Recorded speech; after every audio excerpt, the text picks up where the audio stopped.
esse quarto aqui era de quem? Ah, o de Dom Pedro? Ah, então aqui eu tenho que fixar. Ah, ele nasce, no mesmo quarto que ele nasceu foi o quarto que ele morreu. Ah, Maria Tereza, aqui é que tem. É o quarto dele. Sim, ficou ele e Miguel, não foi isso? Ficou ele e Miguel. É. Olha, Cláudio, toda a vida de Dom Pedro está aqui neste quarto. E Dona Maria morreu? Ela morreu aqui, acho. Ele também não sabe. Ninguém sabe. Quando ele morreu aqui, o coração dele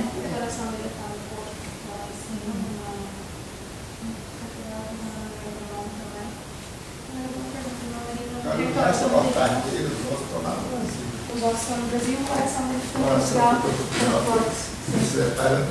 Sim, sim. Aqui, ó, Dom Pedro, imperador do Brasil. Dom Pedro. É.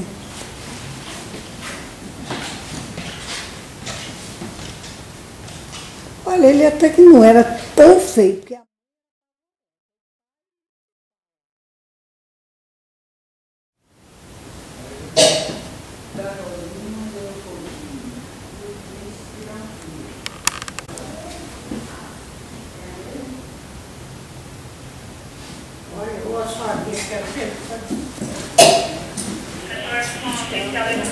O teu Dom Pedro IV. É. Nosso Dom Pedro I e o seu Dom Pedro... Já viste aqui isto? Dom Pedro de Alcântara de Bragança e Bourbon nasce e passa sua infância no Palácio Real de Queluz, até os 9 anos, altura em que acompanha os pais e os 7 irmãos ao Brasil frente à invasão francesa em 1807. Aqui morre também no quarto Dom Quixote, o mesmo onde nascera a 24 de setembro de 1834. Homem de 2 continentes, viveu sempre dividido entre Portugal e o Brasil, cuja independência liderou e onde passou 2/3 de sua vida, tendo marcado de forma indelével e por vezes dramática o percurso entre essas duas nações. Primeiro imperador do Brasil em 1822, rei de Portugal em 1826, abdica das 2 coroas. Em Portugal era tido como estrangeiro. No Brasil era demasiado português. Era. Onde eu estou? Onde estou?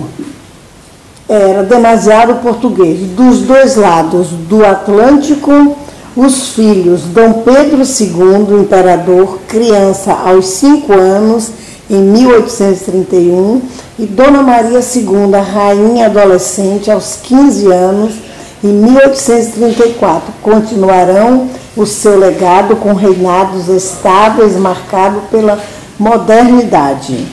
É raro encontrar uma vida tão breve e politicamente tão intensa como o de Dom Pedro de Bragança, cujas energias e saúde literalmente se esgotaram na persecução dos objetivos que a si mesmo se impõe em prol da liberdade e dos ideais liberais.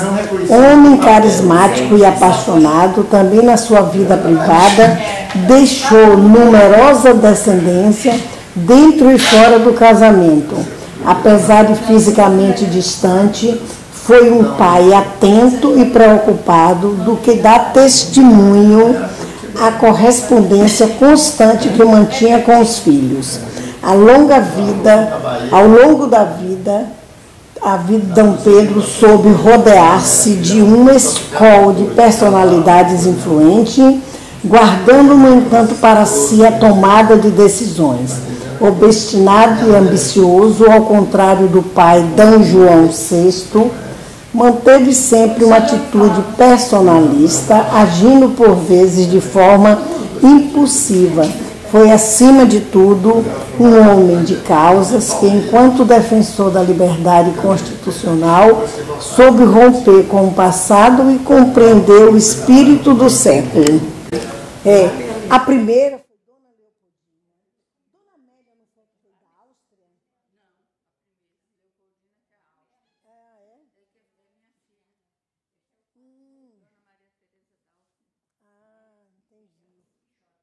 É o quarto do Dom Quixote, Ele nasceu e morreu neste quarto. Morreu tuberculoso, né?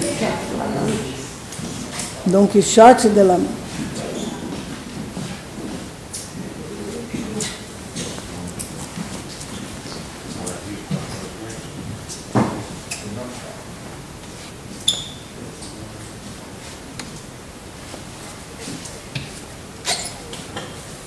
Olha ele aqui.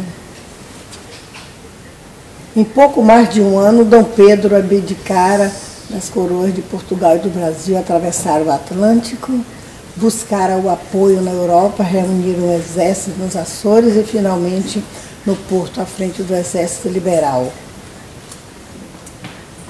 No Porto, cercado pelas forças do irmão Dom Miguel, o Duque de Bragança pratica uma rotina diária duríssima. Não raramente se levanta pelas 5 da manhã, deitando-se já tarde da noite. De picareta na mão, ajuda ao reforço das fortificações que ele próprio delineia. Reúne todos os oficiais e ministros, visita personalidades e feridos nos hospitais, e quer faça sol, quer faça chuva.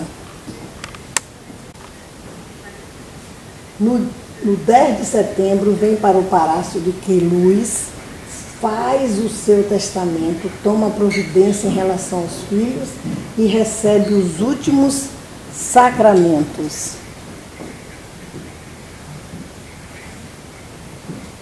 Dona Maria II, naquela que foi o seu primeiro ato de governação, condecora o pai com grande cruz da antiga e muito nobre ordem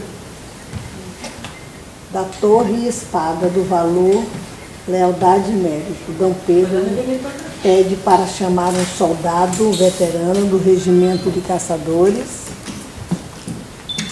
5, a quem abraça, agradecendo assim simbolicamente todo o exército. Rodeiam-no nos seus últimos momentos a imperatriz Amélia, a jovem rainha, entronizada 4 dias antes, a princesinha Maria Amélia, os marechais Duque da Terceira e Duque de Santa, ajudando no corpus, no campo, criando particulares, e o padre Marcos, seu confessor. Exatamente. O Duque de Bragança morre no quarto Dom Quixote no dia 24 de setembro de 1834, pelas 2h30 da tarde. Tinha 35 anos. Porra, essa gravação. Porque eles assim passam a ter elementos físicos e com películas também. Mas